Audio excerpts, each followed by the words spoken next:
Nyata ya Tuhan, Engkau sudah mengetahui kegiatan kami dari pagi, siang, hingga sore hari ini. Dan sekarang ya Tuhan, kami akan memulai via Zoom kami, berkati agar apa yang diberikan Bapak dosen kami pada sore hari ini, boleh kami mengerti, boleh kami pahami, dan boleh kami aplikasikan dalam langkah kehidupan kami. Ya Tuhan, inilah doa kami, dalam nama-Mu kami berdoa kepada-Mu, haleluya, amin. Amin. Oke. Karena saya melihat di data bahwa tidak sampai 10 orang yang belum memenuhi syarat untuk ikut onsite ya, luring. Jadi kita akan terus online dulu ya.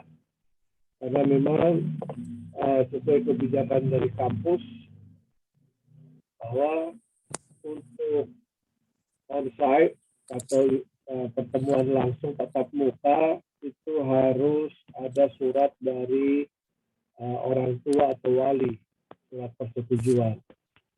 Yang kedua sudah harus vaksin, ya. Dan yang lain-lain itu cuci tangan, ya, prokes di situ. Jadi dua ini yang penting, ya, surat dari orang tua atau wali yang menyetujui kalian untuk kuliah tatap muka dan juga sudah vaksin. Ya, vaksin bukan hanya sekali tapi 2 kali. Kenapa sampai seperti itu? Karena kalau satu orang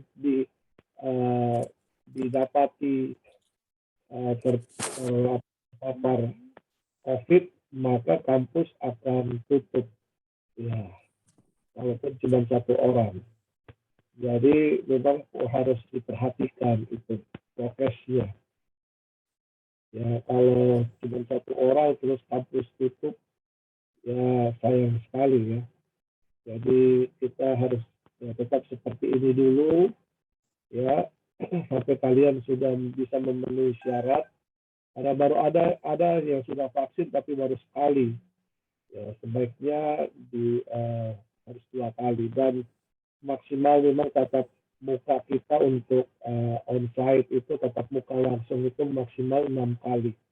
Ya, nanti diatur di situ. Dan memang dalam semester ini itu sudah dijadwalkan untuk online. Ya. Tapi kalau ada yang mau tatap muka ya harus memenuhi syarat seperti itu. Jadi tolong dimaklumi, ya, tolong dilengkapi kalau siapa-siapa yang mau tatap muka itu harus dilengkapi. Ya, ketua kelas dengan wakil sudah membuat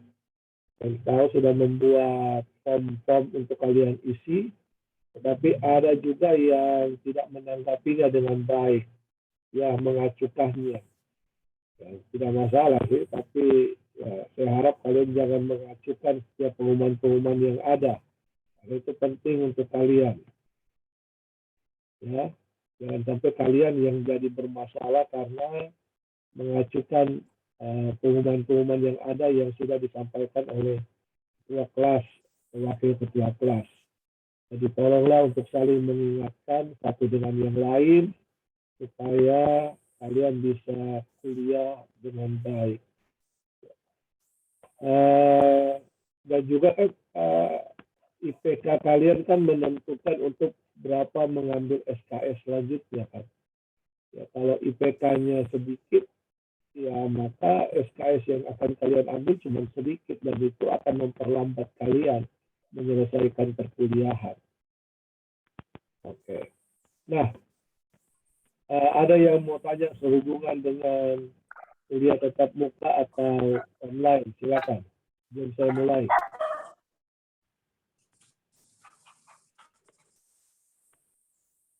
Ada?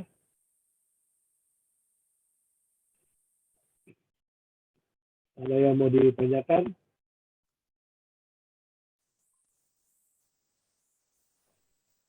Saya, Pak. Delviana. Ya. Terkait dengan vaksin, Pak. Kemarin ada yang bilang katanya kalau dari kampus itu vaksin pertama bisa masuk. Gitu, Pak. Tadi. Ya, kalau saya lebih baik kalian selesaikan 2 kali vaksin supaya lengkap. Salah-salah kalau cuma sekali. Ya, kalau saya. Ya, makanya saya tidak menganjurkan hanya sekali, tapi 2 kali. Ya, paket lengkap 2 kali. Ya, gitu. Baik, Pak. Terima kasih. Jadi nanti kita akan, kalau masih sekali, kalian tunggu saja. Nanti kita akan ketemu mungkin ya Januari, itu kita bisa tatap muka supaya semuanya bisa lebih efektif ya. Oke. Ya, ada lagi? Silakan. Ini suaranya kurang jelas, Pak, suara Bapak kedengaran. Atau cuma saya aja yang tidak jelas dengarnya. Suaranya Suara kecil, saya, Pak. yang lain gimana? Saya aja yang dengar. Iya Pak, suaranya agak kecil. Suaranya kurang kecil juga di sini. Pak. Kurang kecil, kurang besar. Kurang kecil. Ya, begini bagaimana? Bisa? Cek. Masih sama, Pak. Masih sama, berarti saya sudah Ya, berkarya. tersumbat, Pak. Hah? Kenapa? Mungkin bermasalah di earphone-nya, Pak, atau apa? Dan seperti biasa, seperti minggu lalu, saya sudah berkarya ini, mungkin pengaruh jaringan. Ya. Jaringan berpengaruh terhadap pendengaran.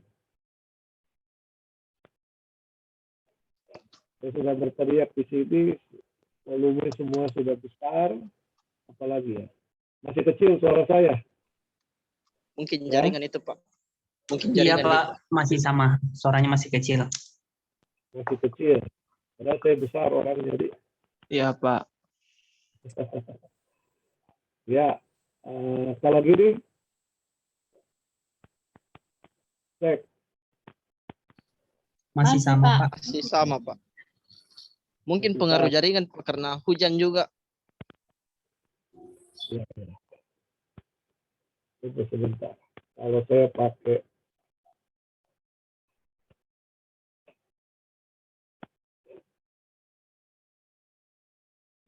ini, earphone. Siapa tahu dia bisa berubah.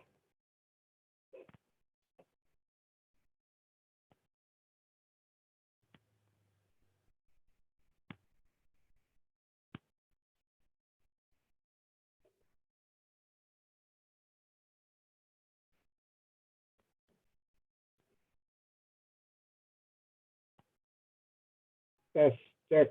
Kalau gini gimana? Masih sama sih Pak. Berarti pengaruh jaringan. Hah? Gak apa-apa. Nanti kalian dengarkan ulang lagi di rekaman. Saya pakai rekaman di YouTube saja. Oke, hari ini kita akan belajar tentang Roh Kudus, ya.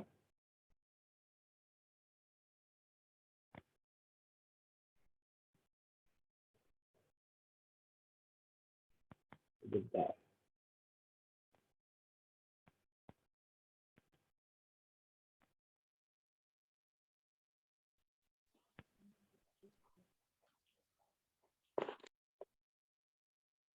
Ya, kita akan belajar Roh Kudus. Di pertemuan pertama kita belajar tentang agama. Pertemuan kedua kita belajar tentang Allah. Pertemuan ketiga kita belajar tentang kristologi. Nah, pertemuan keempat kita belajar tentang Roh Kudus. Ya. Kenapa kita harus mempelajari hal ini? Ini merupakan pelajaran-pelajaran dasar dari kekristenan kita. Ini merupakan hal-hal yang harus kita pahami sebagai orang Kristen. Karena ini merupakan pelajaran iman untuk kita, ya. Iman kita Allah Bapa, Anak, Putra atau Yesus Kristus, Allah Roh Kudus. Nah, kenapa kita harus mempelajari tentang Roh Kudus? Supaya kita mengenal siapa Roh Kudus itu.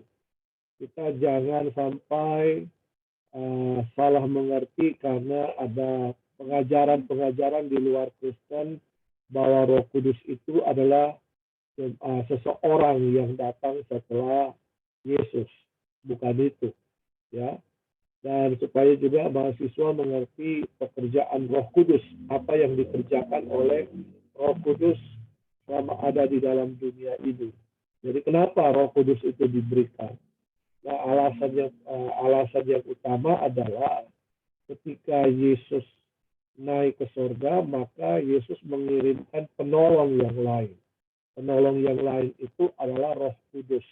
Ya, jadi Roh Kudus diberikan kepada orang percaya untuk menolong orang percaya, ya, supaya orang percaya ya, bisa diingatkan akan kebenaran-kebenaran firman Tuhan yang Yesus sampaikan, atau juga supaya orang percaya bisa mengerti akan dosa dan mereka bisa keluar daripada dosa itu, terbebas. Oke. Nah, jadi Alkitab itu menggambarkan Roh Kudus itu sebagai penghibur. Dia Roh Kudus yang diutus atau diberikan Allah Bapa, ya, diutus oleh Yesus Kristus untuk memberikan penghiburan buat umatnya. Karena ketika Yesus naik ke surga, ya, murid-murid merasa kehilangan sehingga Roh Kudus diberikan untuk menghibur mereka, menolong mereka. Dia sebagai penghibur, dia juga sebagai penolong. Nah, Roh Kudus sangat penting bagi kehidupan orang percaya. Karena dengan adanya Roh Kudus, orang-orang percaya yang sedang lemah, yang sedang khawatir, yang sedang susah, yang sedang bermasalah, yang sedang putus harapan, putus cinta, ya, itu kemudian akan beroleh penghiburan dari Roh Kudus. Orang yang sedang berduka, makanya biasanya dalam ucapan-ucapan duka, biarlah Roh Kudus menghibur dan memberikan kekuatan bagi seluruh keluarga. Nah, Roh Kudus memberikan penghiburan. Oleh karena itu, ya, kadang-kadang kalau kita ada dalam masalah, kita butuh tempat curhat, jangan lari kemana-mana. Ya, bisa kita curhat sama teman kita, tetapi ingat bahwa tidak semua teman kita bisa menyimpan rahasia kita. Ya, nah kadang-kadang kita curhat sama teman kita, nah rahasia kita itu akhirnya menjadi rahasia umum. Karena itu kita butuh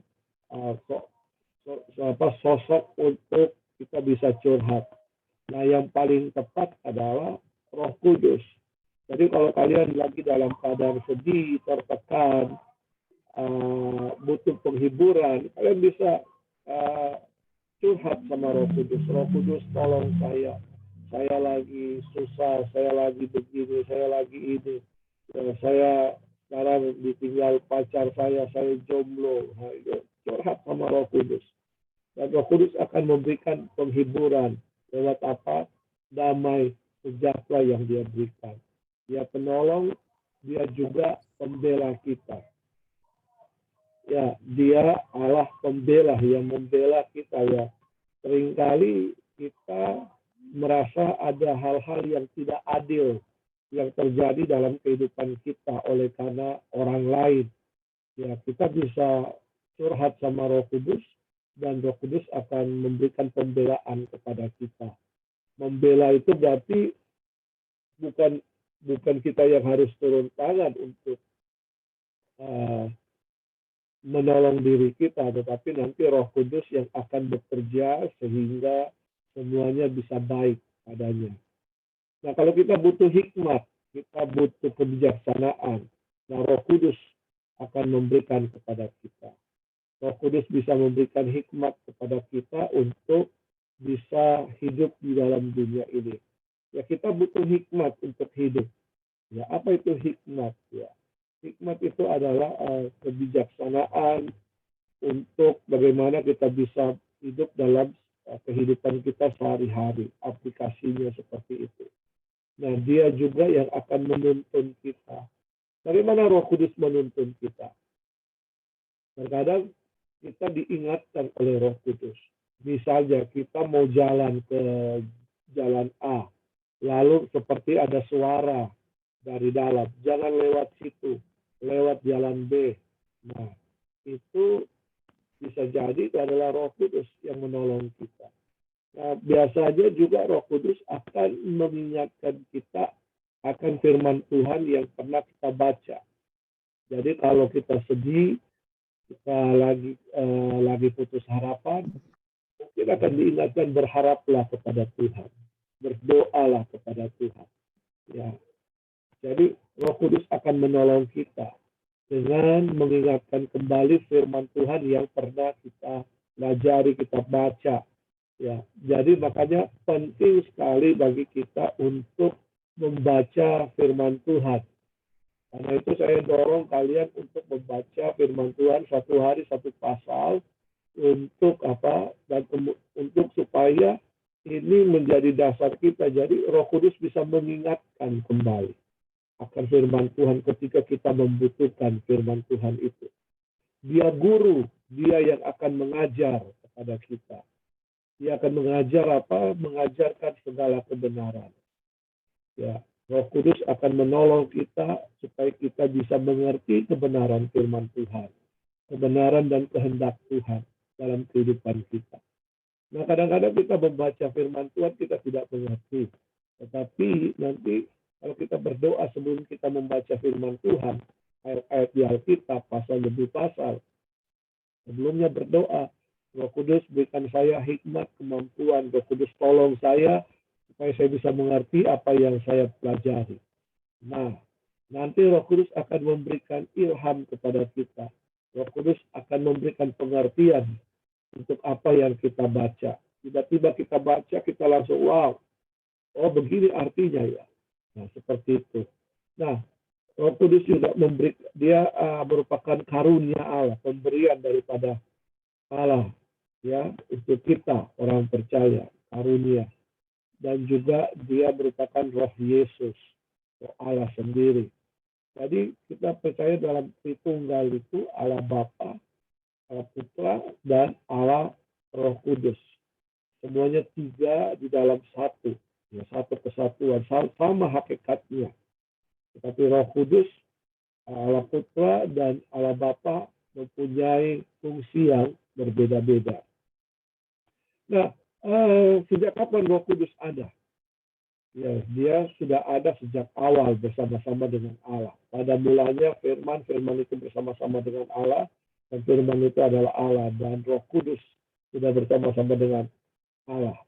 Ya, Kejadian 1 ayat 1, ya, pada mulanya Allah menciptakan langit dan bumi, dan kemudian Roh Allah melayang-layang. Roh Kudus sudah ada pada waktu itu, bersama-sama dengan Allah,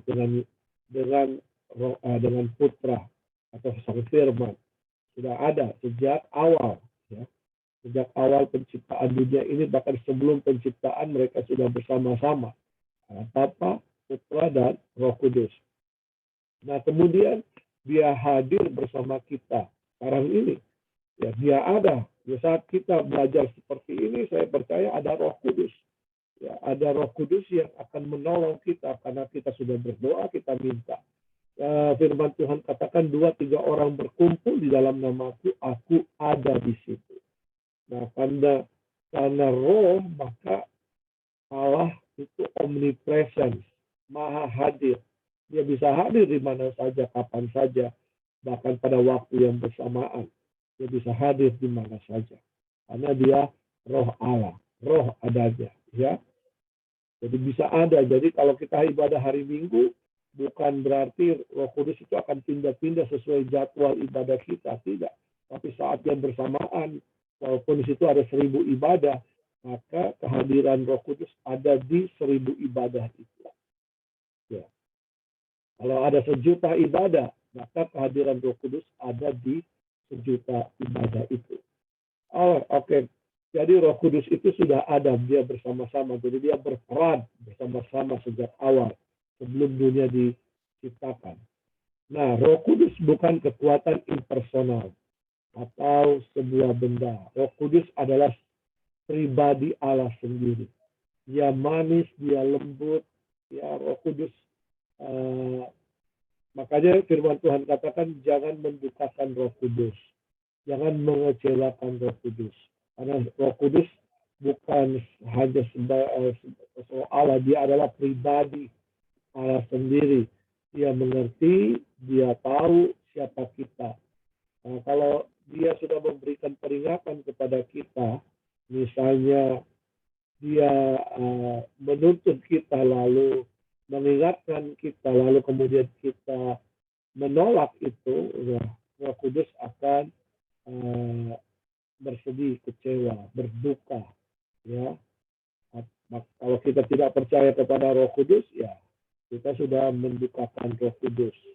Oleh karena itu, mari kita percaya bahwa memang Roh Kudus ada. Roh Kudus itu adalah Allah sendiri, ya, Roh Allah sendiri. Oke, itu merupakan pendahuluan kita. Nah, dia adalah seseorang, dia memiliki kepribadian dan seperti seseorang yang bisa berduka atau bahkan bersemangat. Ya. Roh Kudus bekerja di dalam kehidupan kita. Kalau kita bekerja sama dengan Roh Kudus, maka ia akan terus membangkitkan semangat kita, membangkitkan gairah kita untuk apa? Untuk bisa lebih bersekutu dengan Tuhan, membaca firman Tuhan. Ya, bahkan tidak jarang kita dengar, ya, kenapa ada orang yang suka ibadah, suka berdoa. Ya, karena Roh Kudus menggerakkan dia di situ.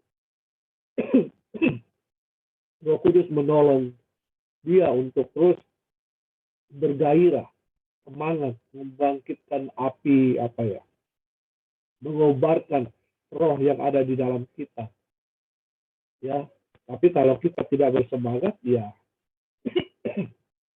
Roh Kudus tidak bisa bikin apa-apa. Jadi harus ada kerjasama kita dengan Roh Kudus. Oke. Nah, seperti tadi saya katakan bahwa Yesus, Bapa dan Roh Kudus. Nah, ini merupakan 3 pribadi Allah yang kita sebut sebagai Tritunggal. Ya.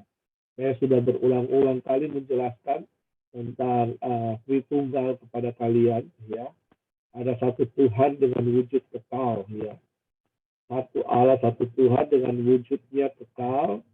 Ya, Bapa, Putra atau Anak dan Roh Kudus. Ya, satu inti ilahi, 3 pribadi yang berbeda, satu hakikat itu inti, satu hakikat ilahi, tetapi dengan 3 cara keberadaan yang berbeda, 3 pribadi yang berbeda, pribadi Bapa, pribadi Anak, pribadi Roh Kudus. Nah, memang ajaran Tritunggal adalah misteri yang memang melampaui alasan tanpa kita bisa, memang harus dimengerti dengan iman, bukan hanya sekedar berbicara logika saja, ya. Kadang-kadang ya memang ajaran Tritunggal ini tidak masuk dalam logika sebenarnya, tetapi kalau kita mau percaya, ya mari kita percaya dengan iman kita. Tetapi secara logika bisa dijelaskan, tetapi yang menyokong logika itu adalah iman kita. Nah, kita lanjut. Apakah Roh Kudus ada dalam Perjanjian Lama? Ya, iya. Kejadian 1 ayat 2, dan Roh Allah itu melayang-layang. Jadi sudah ada sejak lama, bahkan Roh Kudus telah bekerja sejak hari penciptaan. Roh Allah melayang-layang, kata firman Tuhan. Untuk apa? Pada waktu itu langit dan bumi belum berbentuk kacau. Jadi Roh Allah melayang-layang ibaratnya lagi mengerami semua materi yang ada. Jadi Roh Kudus itu mengerami materi yang ada, sehingga dari situ mulai terbentuk. bumi, para planet, dan lain-lain. Nah, itu hari penciptaan. Jadi Roh Kudus berperan sejak penciptaan. Ya, Roh Kudus terus bekerja sejak penciptaan, mulai dari Kejadian, Keluaran, Imamat, Bilangan, Ulangan, dan seterusnya. Nah, Roh Kudus juga hadir pada orang-orang tertentu. Ya, kalau kalian baca di situ, Roh Kudus hadir ya kepada para nabi. Ya, Roh Kudus ada misalnya pada Besalel. Siapa itu Besalel? Besalel adalah orang yang ditunjuk oleh Musa untuk mendirikan kemah Musa. Roh Kudus ada memenuhi hidupnya untuk memberikan hikmat, menolong dia untuk bisa membuat rancangan blueprint untuk kemah suci, semua peralatan-peralatan yang ada untuk kemah suci. Jadi Roh Kudus memberikan hikmat kebijaksanaan untuk Besalel dan juga untuk orang-orang tertentu ya pada waktu itu yang dipakai Tuhan, yang ditunjuk oleh Tuhan pada waktu tertentu untuk suatu tugas tertentu. Jadi ingat bahwa dalam perjanjian lama ada orang-orang yang memang dipakai Tuhan pada waktu tertentu di zamannya untuk suatu tugas tertentu. Coba kalau kalian lihat di makalah ya Pak, materi yang saya berikan, di situ ada contoh orang-orang yang dipenuhi oleh Roh Kudus pada waktu dan hari tertentu itu, atau pada waktu dan pekerjaan yang tertentu. Ya, misalnya kepada Gideon, ya, tahu kisah Gideon? Nanti baca di kitab Hakim-Hakim, maka berkuasalah Roh Tuhan dalam Gideon. Simpson, ya, Simpson ini, kalau Gideon itu dikatakan seorang pemuda yang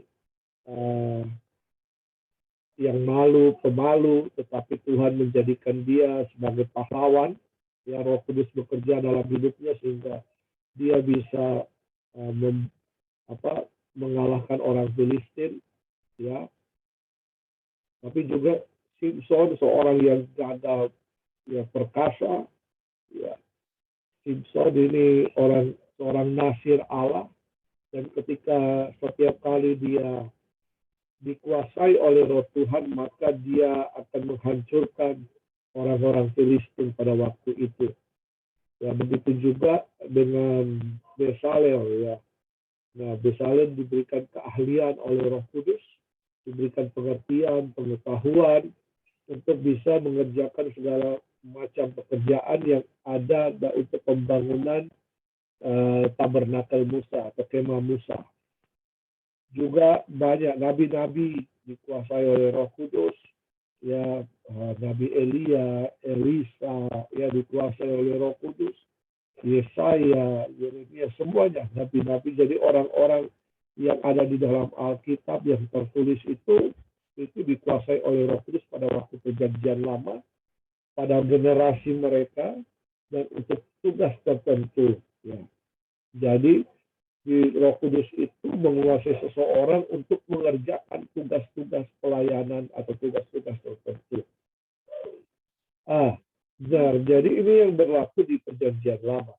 Tapi bagaimana dengan perjanjian baru? Dalam perjanjian baru, Roh Kudus itu diberikan untuk semua orang-orang percaya. Jadi ketika Yesus naik ke surga, ya, lalu para murid itu di Kisah Para Rasul pasal 1, pasal 2, para murid itu kemudian menanti janji Bapa di loteng Yerusalem. Ya, loteng Yerusalem. Nah, kalau sudah pernah pergi ke Israel, kalian pasti akan masuk ke loteng Yerusalem itu.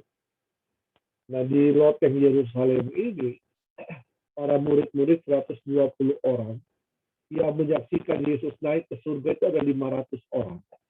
Tetapi kemudian yang menantikan janji Bapa itu hanya 120 orang. Mereka berdoa di loteng Yerusalem.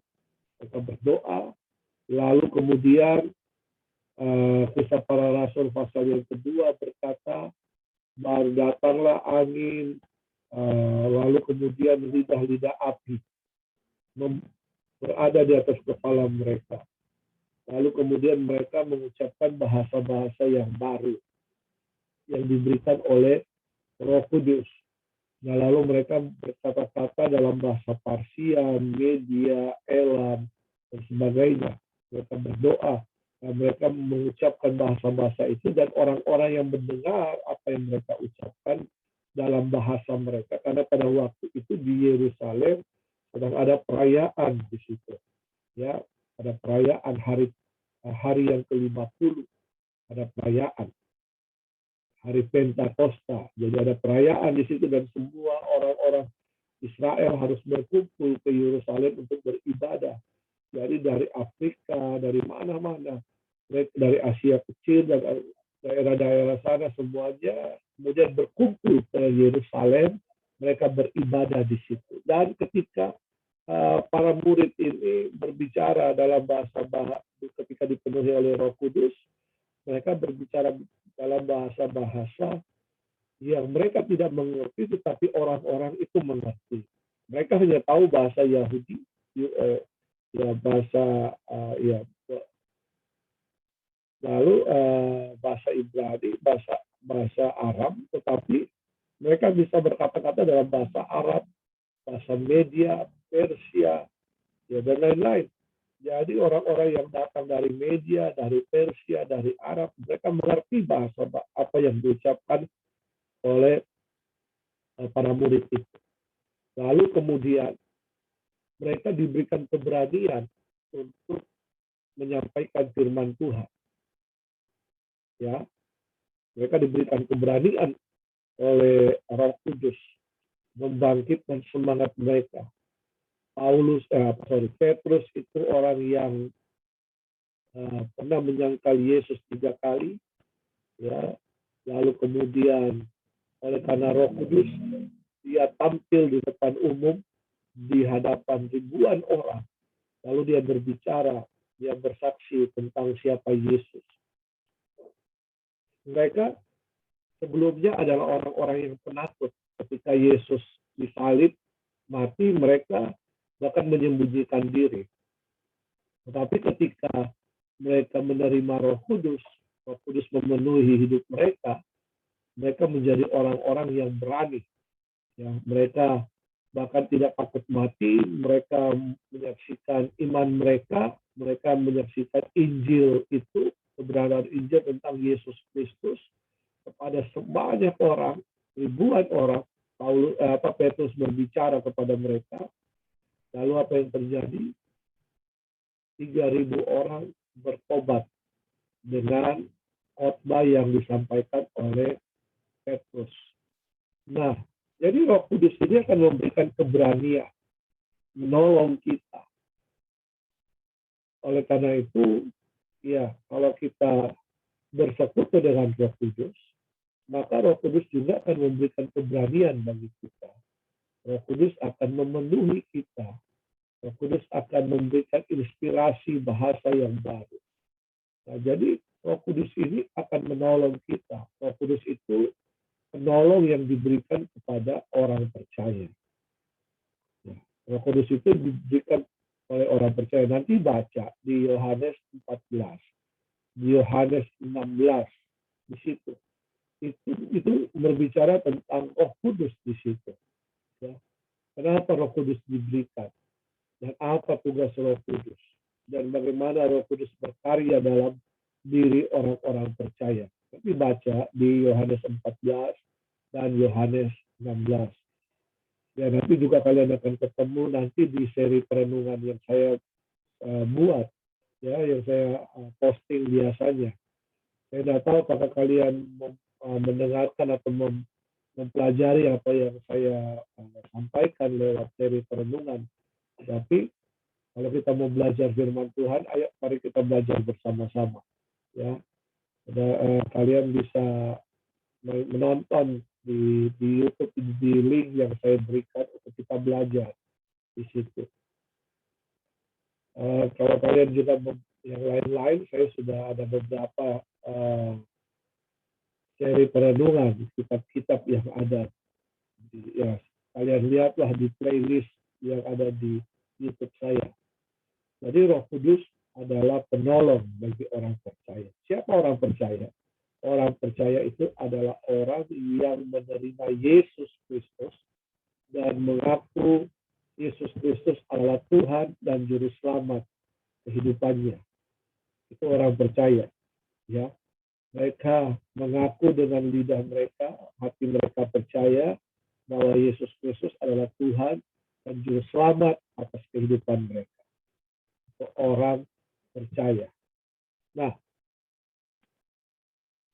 Roh Kudus bukan hanya sekedar bekerja di dalam kita, tetapi Roh Kudus itu menjadikan kita sebagai anak-anak Allah, sebagai keluarga Allah. Kita disatukan. Nah, setiap orang yang percaya, Roma 8 ayat 1 dan seterusnya, di situ berbicara tentang anak-anak Allah. Ya. Jadi anak-anak Allah itu adalah orang-orang yang dipimpin oleh Roh Kudus. Orang-orang yang dituntun oleh Roh Kudus kepada kebenaran. Nah, itulah anak-anak Allah, dan Roh Kudus itu mempersatukan kita orang-orang Kristen. Jadi, sebenarnya kekristenan itu adalah satu, sama semuanya. Kita orang percaya. Ya, di awal saya bertanya kepada kalian, dari gereja mana, ya, tetapi gereja itu memang merupakan tempat kita, merupakan komunitas di mana kita bersekutu. Nah, tetapi gereja atau denominasi tidaklah memisahkan kita.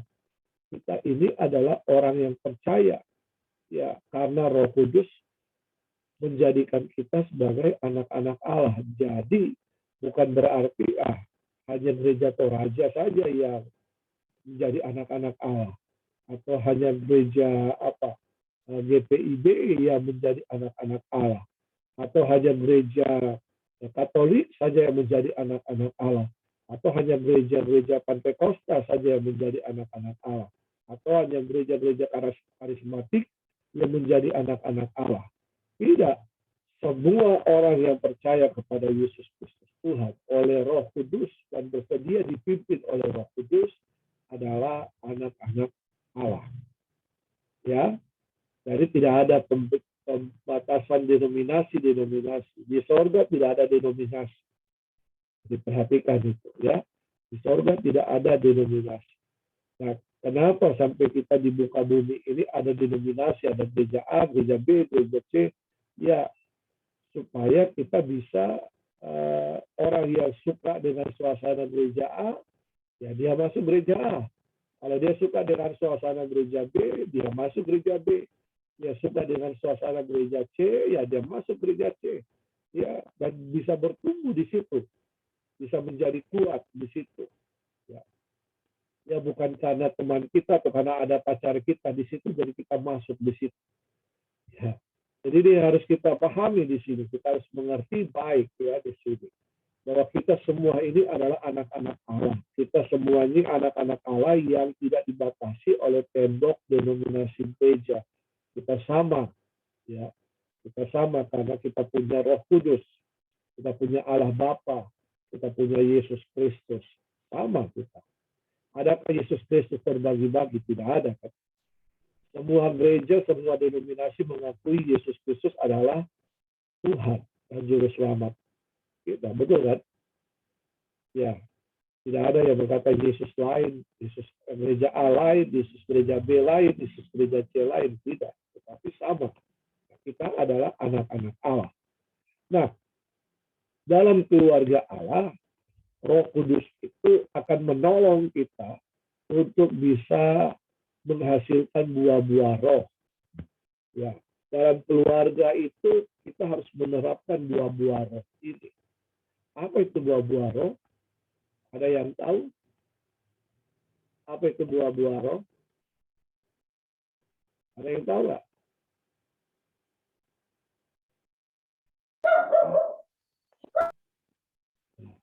Himawati punya anjing, Kasih, sukacita, sukacita. Apalagi? Damai sejahtera. Apalagi? Kesabaran. Sabaran, Nah, terus kemurahan, Kebaikan. Lemah lembutan.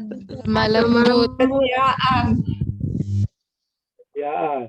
masih Apalagi? sendiri, Menyerahkan diri. Kasih, sukacita, dan sejahtera, kesabaran, kemurahan, kebaikan, kelembutan, kesetiaan, penguasaan diri. Ya, harus ada ini dalam keluarga. Betul kan? Kalau kalian punya keluarga jasmani, pasti akan menerapkan kasih di situ. Ya, kalian juga kadang-kadang ada bentrok-bentrok, tapi harus sabar dengan orang lain, harus menguasai diri. Ya, makanan harus dibagi, ada kemurahan di situ. Ya.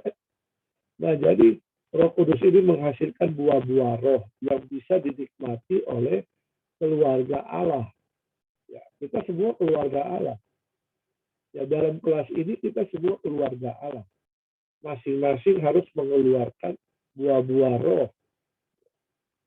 Ya, buah-buah roh, ya kasih, sukacita, bisa terus ya. Bukan patetuai, kebencian, apalagi iri hati, dengki, itu bukan buah-buah roh. Itu buah-buah setan. Ya. Nah, oleh karena itu, mari kita harus mempraktikkan ini buah-buah roh di dalam kehidupan kita dalam kelas ini juga. Tapi bukan berarti kalau ujian, buah-buah rohnya keluar, oh saya baik, makanya saya bisa memberikan contekan kepada teman saya. Itu salah. Ya. Itu bukan buah-buah roh, tapi itu menjerumuskan temanmu kepada perbuatan curang, dan perbuatan curang itu tidak berkenan kepada Tuhan. Nah, jadi ingat baik-baik ya, dalam keluarga Allah kita harus menghasilkan buah-buah roh tadi. Nah, lalu kemudian dalam keluarga Allah juga Roh Kudus itu akan mengerjakan perubahan karakter kita. Ya, kita masing-masing memiliki karakter, temperamen yang memang terpengaruh baik sejak lahir atau dari lingkungan yang ada, dari keluarga yang ada. Ya, kalau kita suka marah, ya karakter kita emosian.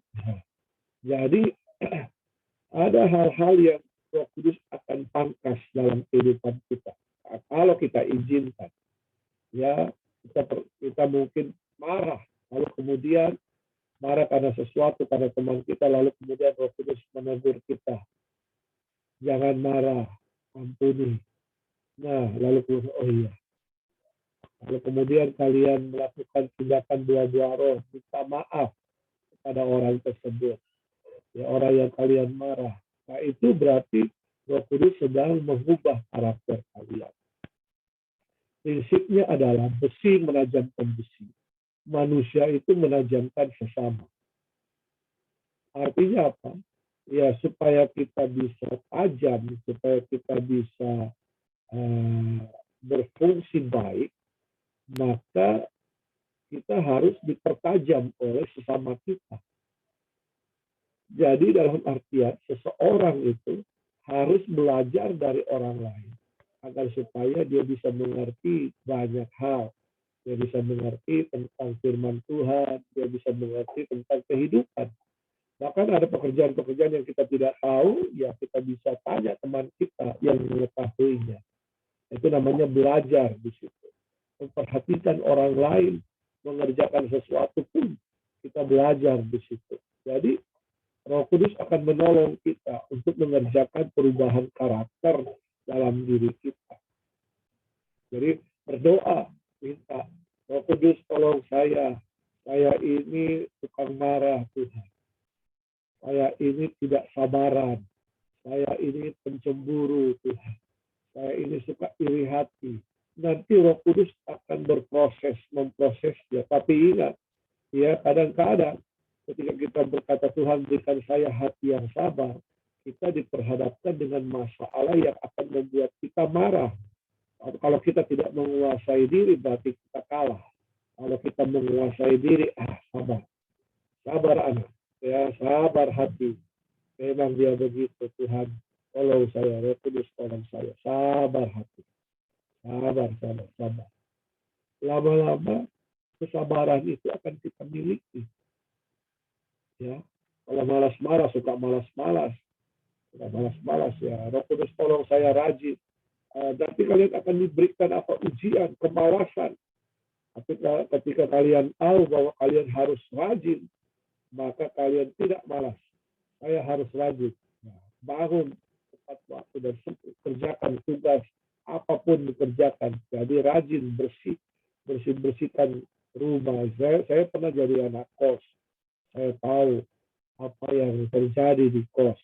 Saya tahu berapa harus nyuci baju gimana. Kadang-kadang kita malas untuk melakukan itu, tapi itu harus dikerjakan. Kalau kita malas, maka ya kita tidak akan pakai baju yang bersih. Mungkin baju bekas minggu lalu yang sudah dipakai, sudah bau, kita pakai lagi, sehingga akan menimbulkan aroma di sekitar kita. Kita masuk dalam kelas, dalam pertemuan tatap muka, aroma itu tercium. Ya, Masya Allah. Ya, itu akan menjadi masalah bagi kita. Malas mandi. Nah, itu juga pengaruh. Ya, jangan malas mandi. Jangan hanya sudah mandi, malas sikat gigi lagi. Sudah.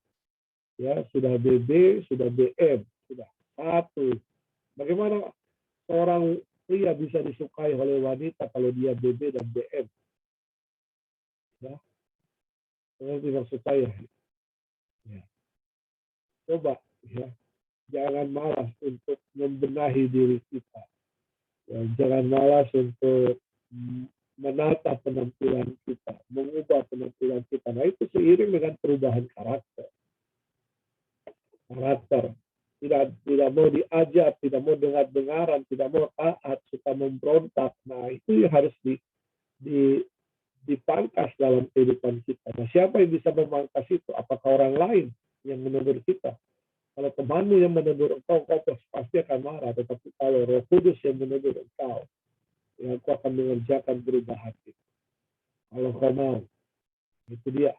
Ya, jadi Roh Kudus akan mengerjakan perubahan karakter dalam kehidupan kita. Kalau Roh Kudus, dan izinkan Roh Kudus untuk mengubah karakter kita. Kenapa? Karena kita nanti akan tampil. Kalian punya masa depan masih panjang. Ya.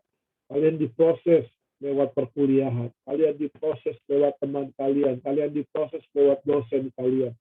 Kalian diproses lewat tugas-tugas yang diberikan. Kadang-kadang kalian ada yang mau menyerah. Ya. Sudah kuliah capek. Ya. Kuliah capek. Tapi Roh Kudus akan mengingatkan. Ayo, semangat. Ayo, semangat. Masa depanmu masa depan yang cerah. Masa depanmu masa depan yang gilang gembira. Ayo, semangat. Semangat. Dan ketika kita mulai menaati apa yang dikatakan Roh Kudus, maka kita akan mulai menghasilkan prestasi demi prestasi. Ya. Kalian harus berprestasi. Kalian harus menampakkan dampak yang luar biasa yang keluar dari dalam diri kalian. Ingat, kekristenan memang minoritas, tetapi minoritas bukan berarti miskin prestasi. Orang-orang Kristen akan berdampak kalau dia menghasilkan yang terbaik dalam kehidupannya. Dia menghasilkan prestasi. Ya, kalian akan dipandang, dihormati kalau kalian bisa mengembangkan potensi yang ada dalam diri kalian. Mengembangkan talenta yang ada dalam diri kalian. Kalian berprestasi, maka orang akan melihat, orang akan menghormati kalian. Tetapi kalau kalian tidak berprestasi, sudah tidak berprestasi, malah bikin kacau, bikin sumber masalah. Ini orang Kristen ini, begini ini.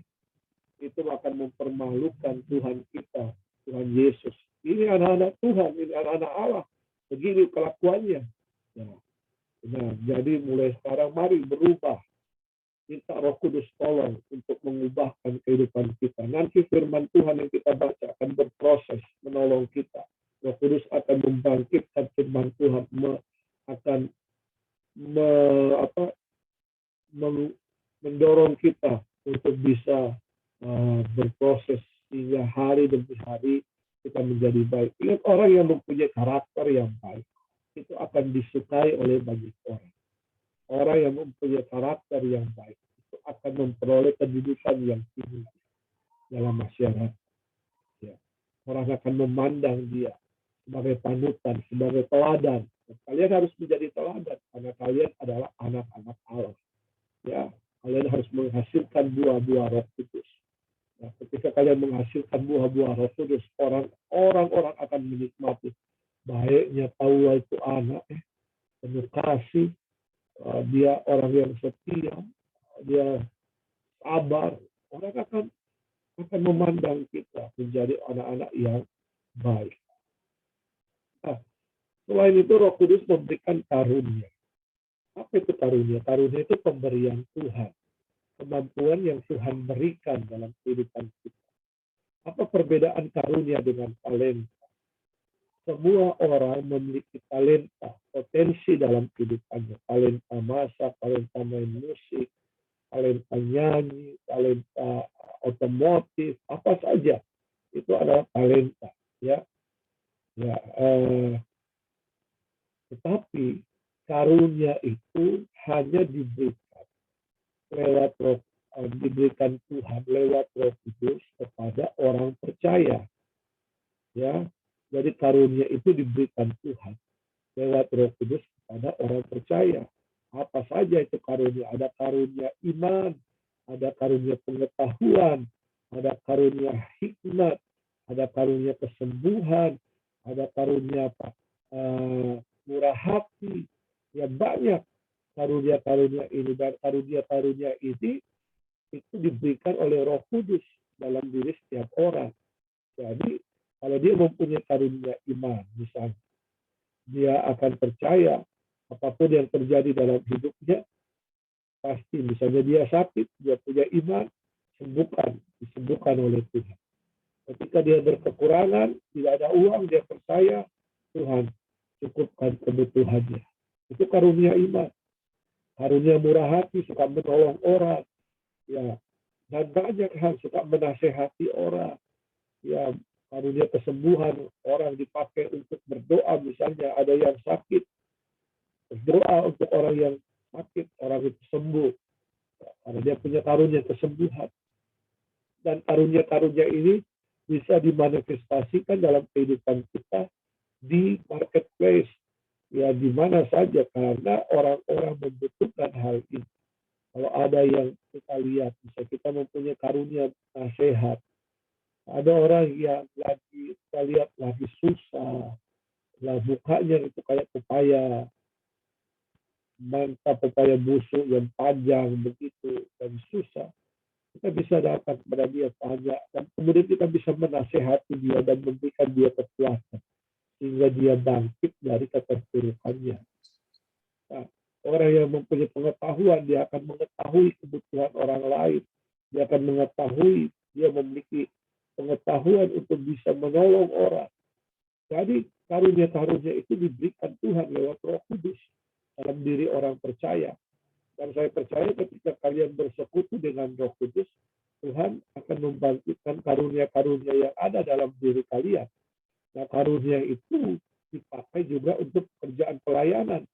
Jika kalian terlibat di majelis, di dalam pelayanan, di gereja, maka karunia-karunia itu bisa berfungsi. Maka dalam pembangunan tubuh Kristus, ingat bahwa gereja lokal, gereja universal, ya, gereja lokal itu di mana kita ada, tetapi ada yang namanya gereja universal. Dan gereja lokal itu adalah bagian dari gereja universal. Gereja lokal itu adalah bagian dari gereja tubuh Kristus. Saudara dan saya itu bagian dari tubuh Kristus.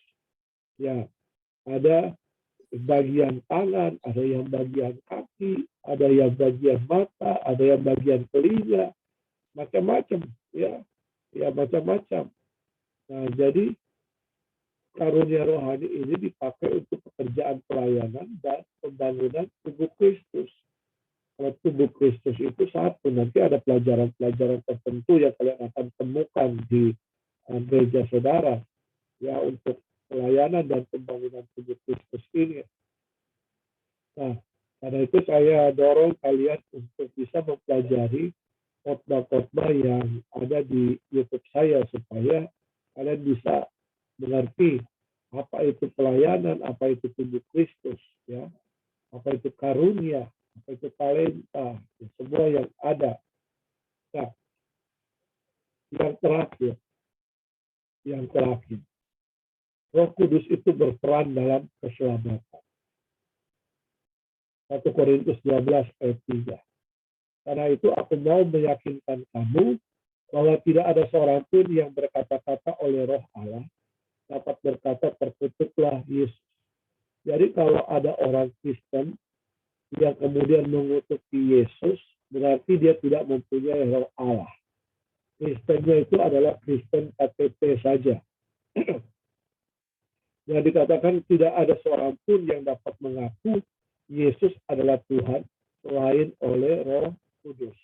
Jadi Roh Kudus akan mendorong seseorang untuk percaya kepada Yesus.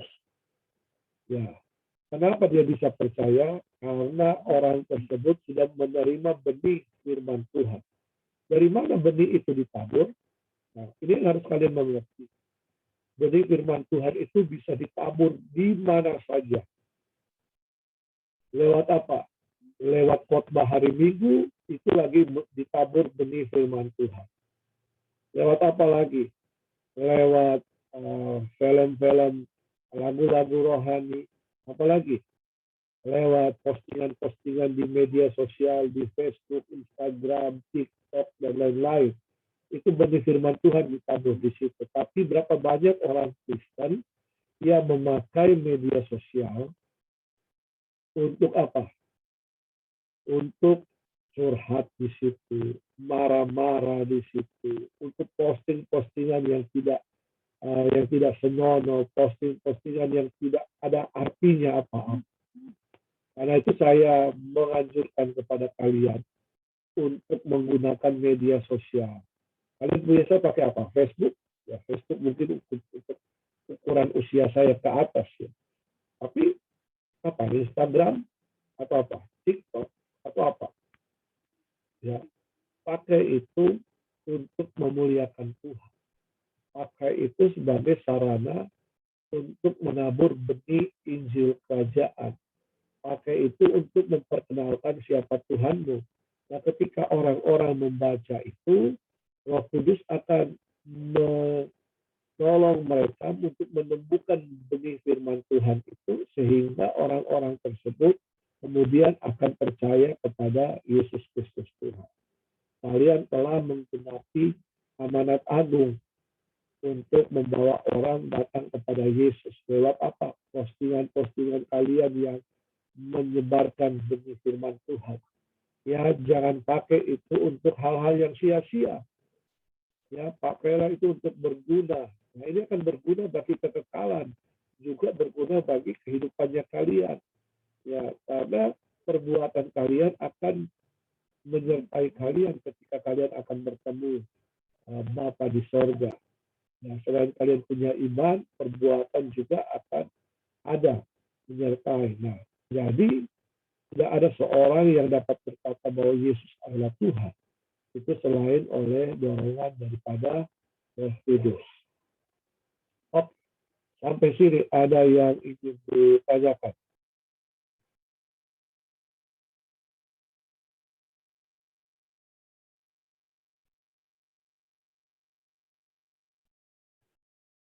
Ya. Ada yang ingin ditanyakan?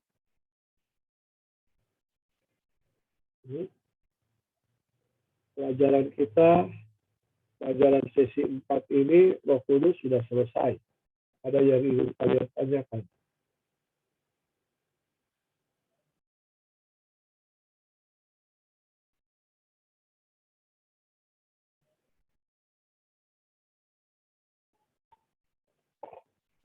Ya.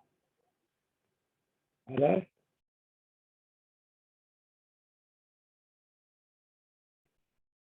Ada yang kalian tanyakan atau sudah mengerti? Nah.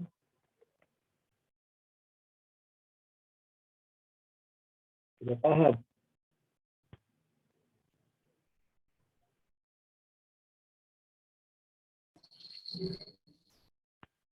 Ya,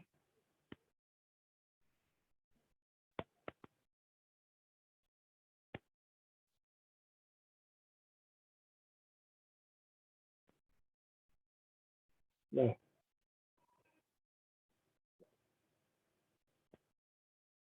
siapakah Roh Kudus menurut kalian?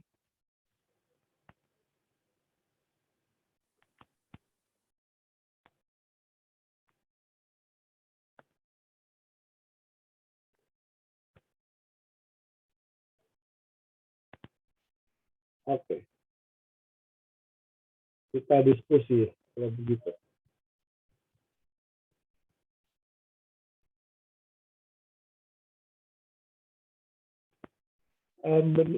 Jadi diskusi ini coba menurut kalian ya jelaskan keberadaan Roh Kudus itu seperti apa? Ya, keberadaan Roh Kudus. Jadi jelaskan menurut pikiranmu, pendapatmu tentang keberadaan Roh Kudus.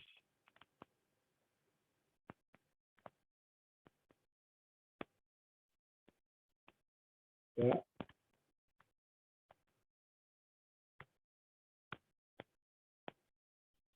Jangan malu-malu.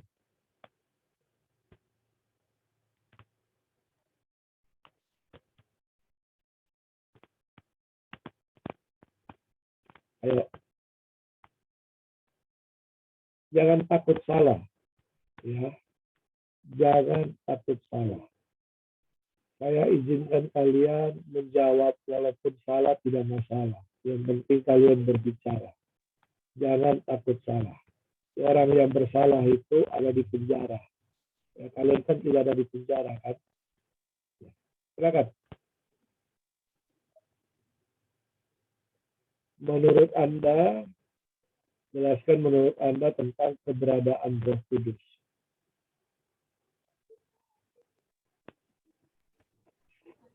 Ayo. Nah, silakan.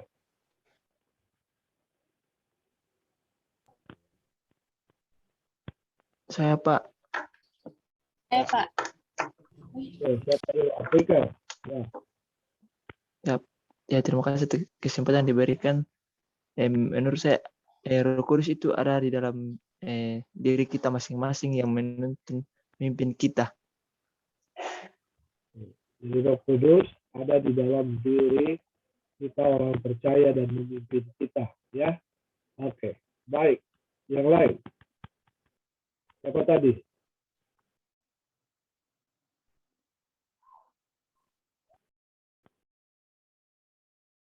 Silakan.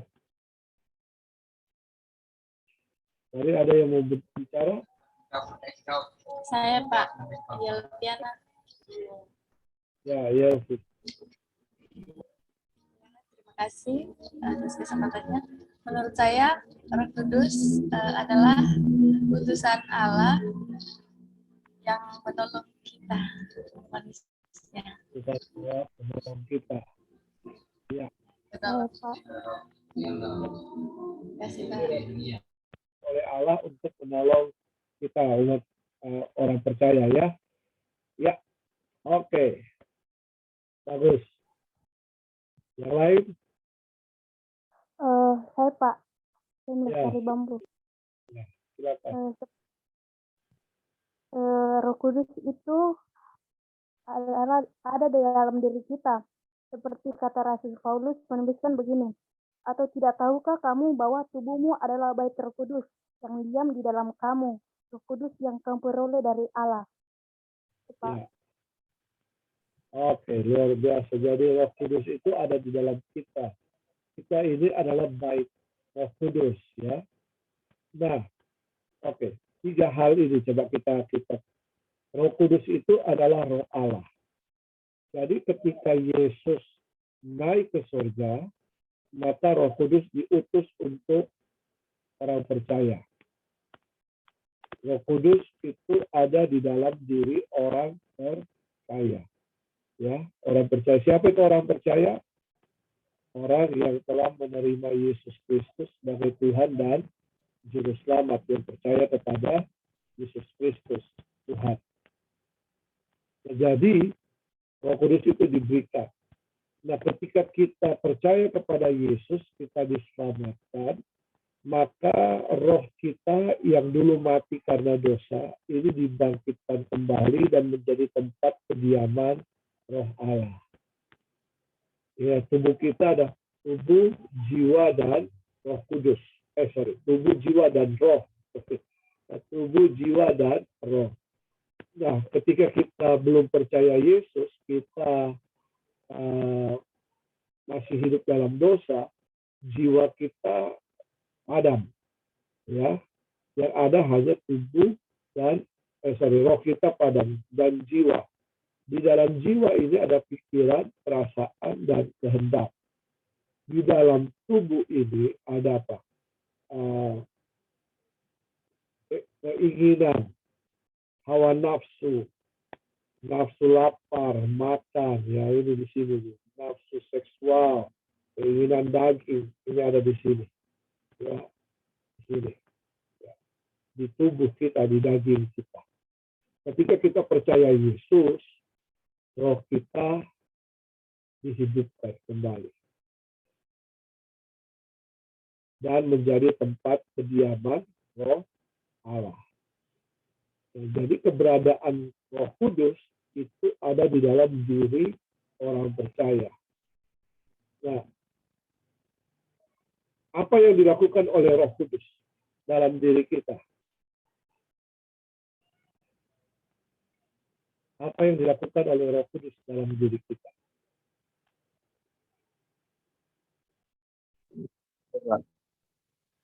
Ya, siapa? Ya, bernama. Silakan. Bernafas, Pak. Kalau menurut saya, kalau peran Roh Kudus itu Pak, kayak kalau kita mau melakukan kesalahan kan kayak ada yang mengingatkan kita itu Pak. Ya, dia mengingatkan Kayak kita. mengingat kita kalau yang akan kita lakukan itu baik atau buruk. Oke. Ya. Terima kasih Pak. Ya, Roh Kudus akan mengingatkan kita sebelum kita melakukan ini baik atau buruk. Roh Kudus mengingatkan kita. Oke. Baik. Yang lain. Apa yang dikerjakan Roh Kudus dalam hidup kita?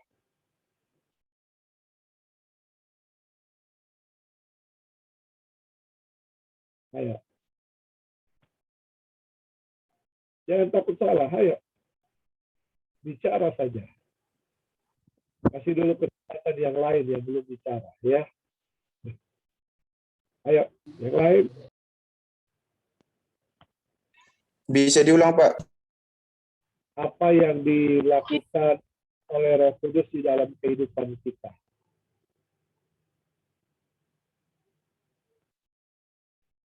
Apa yang dilakukan, dikerjakan oleh Roh Kudus dalam kehidupan kita orang percaya?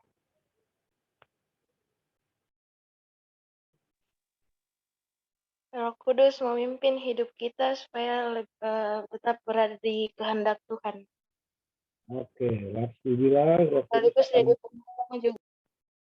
ya, Laksmi, Roh Kudus akan memimpin kita supaya kita melakukan kehendak Tuhan. Ya, baik. Baik, yang lain. Roh Kudus menegur kita, Pak. Kudus menegur kita. Oke, baik. Baik. Ya, bagus, bagus. Roh Kudus menegur kita. Roh Kudus menginsafkan kita, ya gitu. Ya, kalau dalam bahasa di dalam Alkitab kita katakan Roh Kudus menginsafkan kita dari dosa. Ya, yang lain.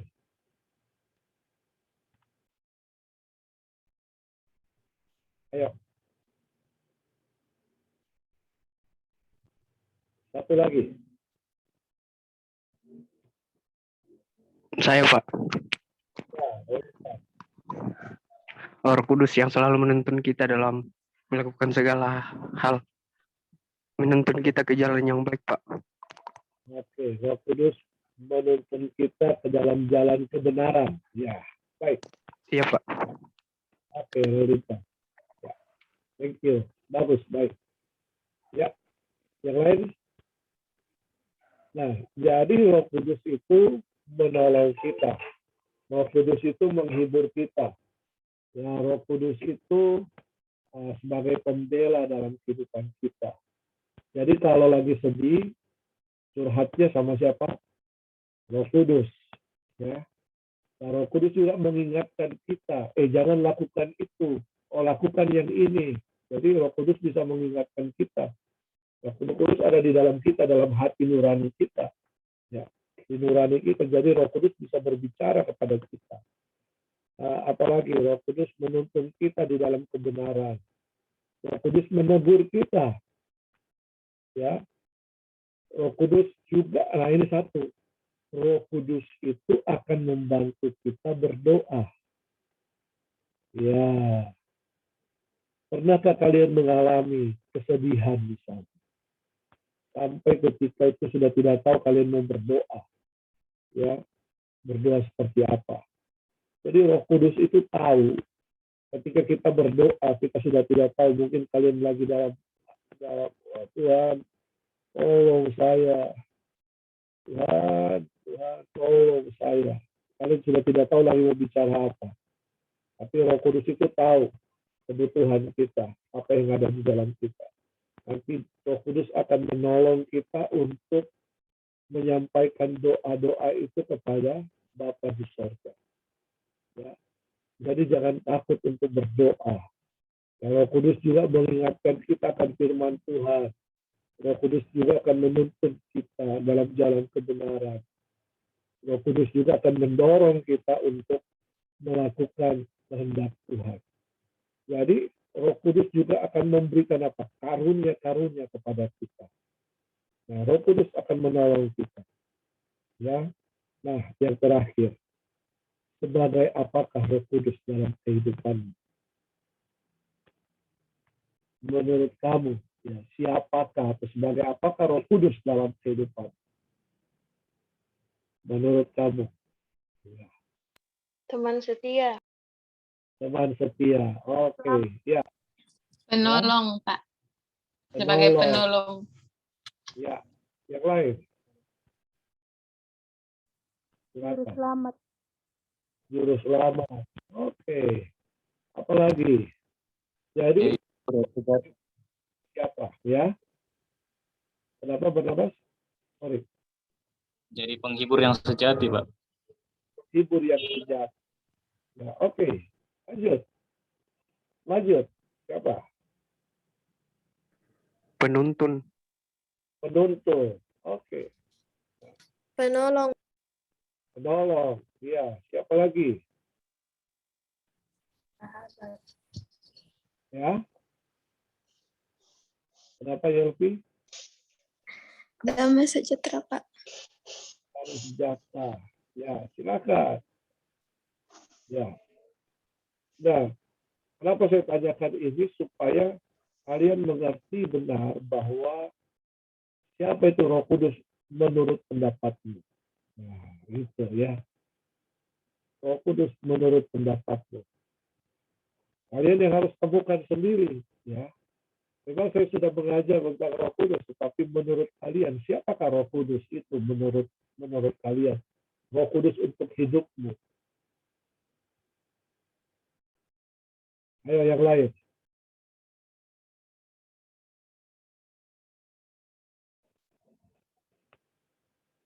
Yang belum bicara, ayo. Jangan malu-malu.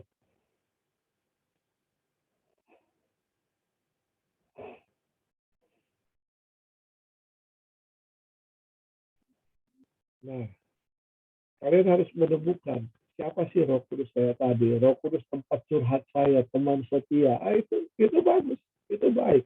Roh Kudus penolong, Roh Kudus penghibur yang sejati. Oh, berarti pernah alami hal-hal seperti itu. Ya. Nah, jadi itu akan memperkuat iman kita. Kalian temukan itu dalam firman Tuhan, kalian baca, Kalau kalian mulai, oh iya ya, Tuhan saya itu seperti ini. Oh iya, itu menurut kalian. Dan itu akan baik untuk pertumbuhan rohani kalian. Jadi tidak ada yang salah dengan. Oke. Ya, saya kira kita sudah bisa selesai.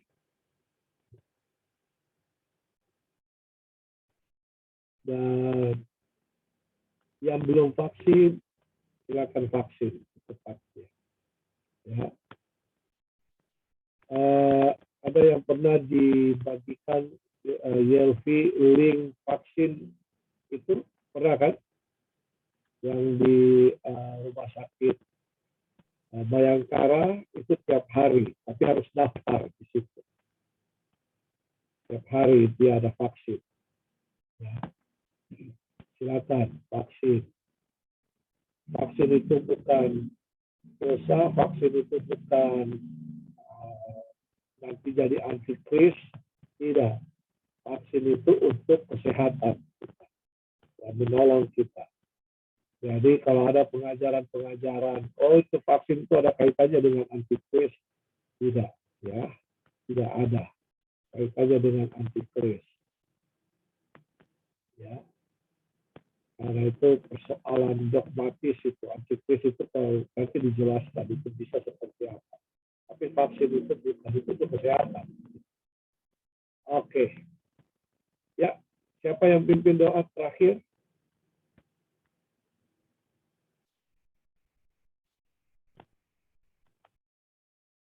Ya, penutup. Ya, silakan. Baik, sebelum kita dalam atas segala Tuhan yang selalu nyata dalam hidup Tuhan, Kau telah menyertai kita sore hari ini dari awal pertengahan hingga berakhir. Datang pelajari kehidupan kami. Lalu apa dalam kerjaan kehidupan kami selanjutnya tantangan kami. Inilah yang menjadi doa dalam amin. Iya, amin.